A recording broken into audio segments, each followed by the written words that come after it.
All right, here's my proof of life. Okay. So most of you guys are probably familiar with trading, the exchange of goods and services for other goods and services.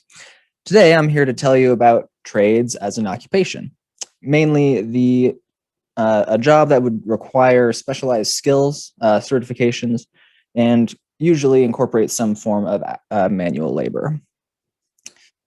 So my first point is going to be how do you get into trades? Like, what is that? What's the schooling? What's the process? What kind? Second point will be what kind of wages and work you can expect to do in trades. Is there a variety? Is there not? Is it all just hammers?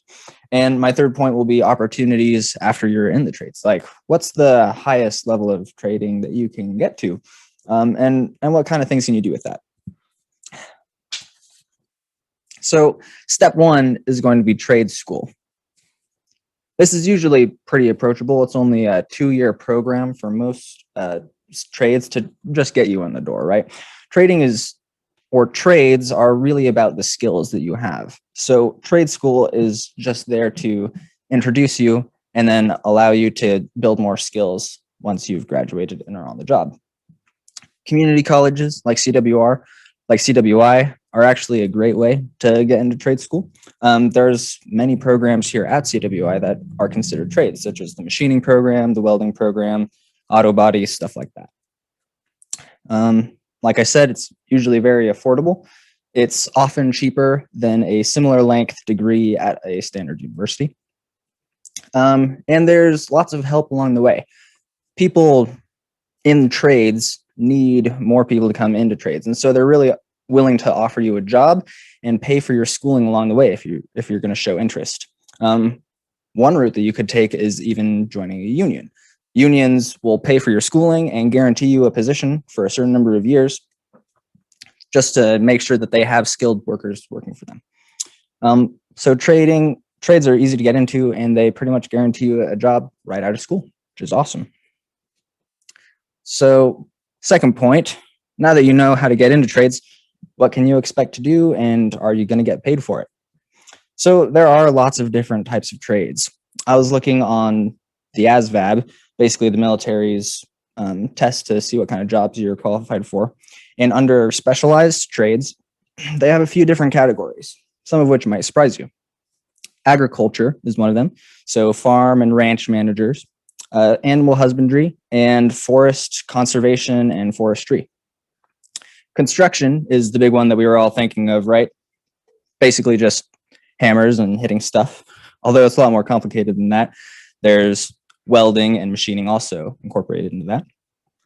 Transportation is a large category. That could be train conductors, heavy machinery operators. Basically anything that requires more certification than a driver's license can become a multi-year trade that you study for and can be paid a lot of money for in some cases. And then one that is really interesting to me is going to be service-based trades. So this is really anything. This could be hairdressers, it could be bakers, and it can even be medical fields like nursing assistants or dental hygienists. There's quite a bit of money that can be made in the medical trades, and not a lot of people know that there are trades. They just think medical school is the only way to go. So now that you're in a trade that suits your interest, how much can you expect to make in that trade? I was looking on Indeed. The average salary for anybody in a certifiable trade, this is pretty true across multiple trades, is going to be $25 an hour once you have your journeyman's, or $55,000 a year. However, this doesn't really have an upper limit. You can easily make six-figure incomes if you are working in rural areas that have a need for a very specialized skill that only a few people have.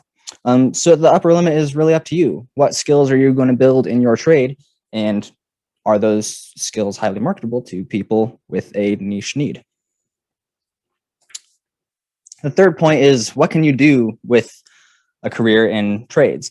So the mark that many people set out for is a journeyman's. Basically, this is 4 years of work in the field, 2 years of your schooling, and then 2 more years in the actual field of work under another journeyman as an apprentice, basically. This journeyman certification allows you to work for the state or for other businesses with a certification that sets you apart from anybody else that might be just a contract worker. And it demonstrates mastery and can qualify you for very high levels of pay. Once you have this journeyman's, you have tons of flexibility. You can travel almost anywhere. Trades are worldwide and everybody needs work done for them, right? Manual labor is in high demand, especially skilled labor. So you can go wherever you want and do whatever you want, especially if you're doing it at a high level. This often leads into business ownership, right? Many trades are actually small businesses owned by a journeyman who's been working in that trade for a long time. So an awesome opportunity to retire, hire employees. Yeah, so pretty cool.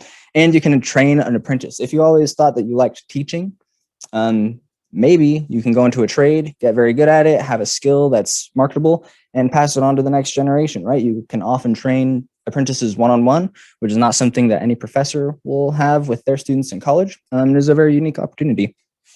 So in conclusion, I just think trades are something that we don't often look at today, since we're all about our 4-year degrees in college. They offer a lot of flexibility. You can do almost anything in trades. They're pretty easy to get into. 2 years of college, like I said, and then you're just building mastery in the career after that. They offer good wages and a variety of locations to work at. You can travel pretty much wherever you want. They offer a high level of mastery as well. You can get your journeymans and travel with that, own a business. And they even allow you to pass those skills on to the next generation so you can experience teaching and stuff like that. So yeah, I think trades are a really slept on opportunity in our society, and I think they're pretty cool. So that was my speech on trades. And let me show you, the audience didn't fall asleep, so good on them.